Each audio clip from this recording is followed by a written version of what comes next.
นี่เลยจะสิไปเบิ่งไข่สบายดีทุกคน มาอยู่กับช่องแซมสุขประวัติวันนี้ก็จะมาลวกหมี่ก่อนลวกหมี่กิน ตอนนี้ก็ต้มไข่ปลาไว้แล้วก็ต้มน้ำร้อนปลาไว้ไข่ก็ยังมาทานสุกดอกแต่ชิมาลวกหมี่ปลาไว้ก่อนผักก็มีอยู่ในสวนแต่ว่าได้ไปเก็บก็ชิว่าเราผักใส่ดอก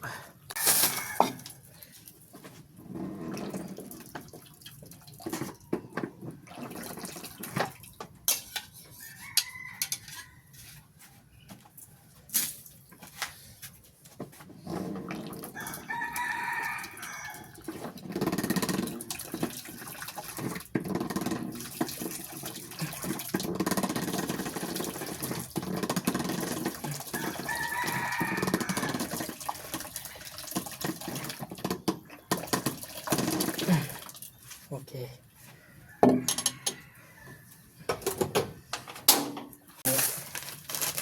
นี่แหละทุกคนยำจัมโบ้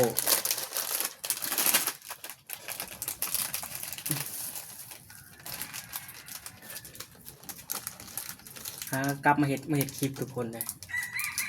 วันเห็ดคลิปลงซ่องประมาณ6 มื้อกลับมาเห็ดคลิปแล้วก็เอาให้มาเบิ่งคลิปกันเนี่ยเด้อเพื่อเป็นกำลังใจมันคลิปต่อไป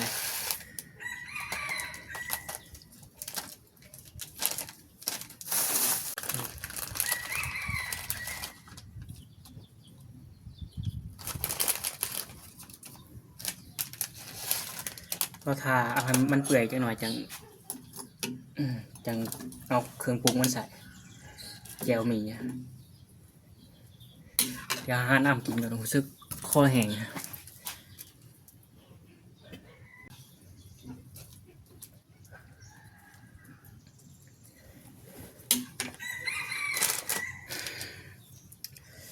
จะมา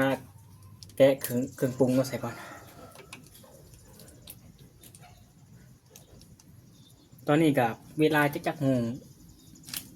ผมไม่ค่อยแน่ใจประมาณ11 โมงหรือว่า12 โมง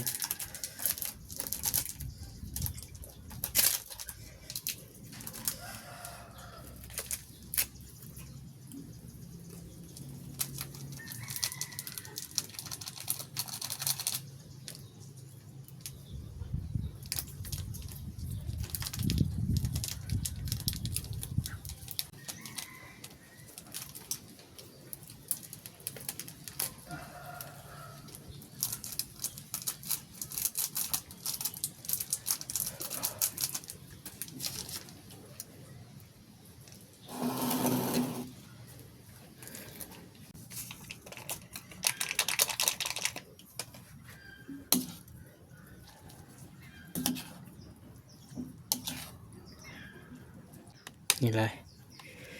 จะสิไปเบิ่งไข่ก่อนถ้าไข่สุกแล้วก็ปอกไข่แล้วก็เอาใส่แล้วก็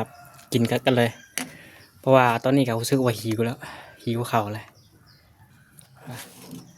เดี๋ยวไปเบิ่งไข่กันก่อนว่ามันสุกแล้วบ่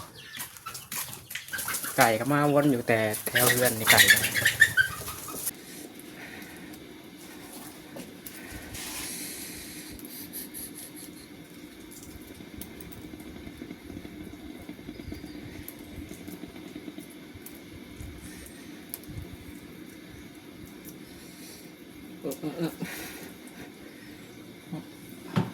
ต้องขุดน้ำก่อนมันเย็นขึ้น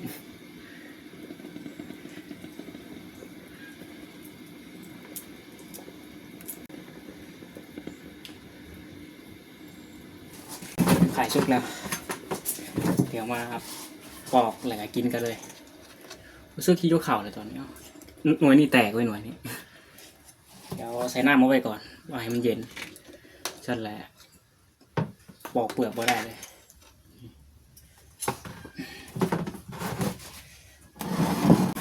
ตอนนี้ปอกเปลือกไข่เรียบร้อยเดี๋ยวมากินกันเลย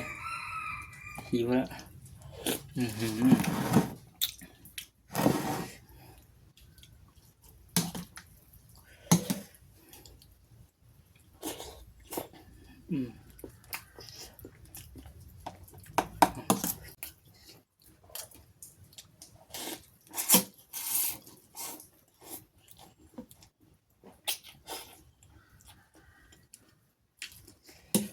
เอาไว้เจอกันใหม่คลิปวิดีโอหน้าทุกคนคลิปวิดีโอนี้ขอลาไปก่อนบ๊ายบาย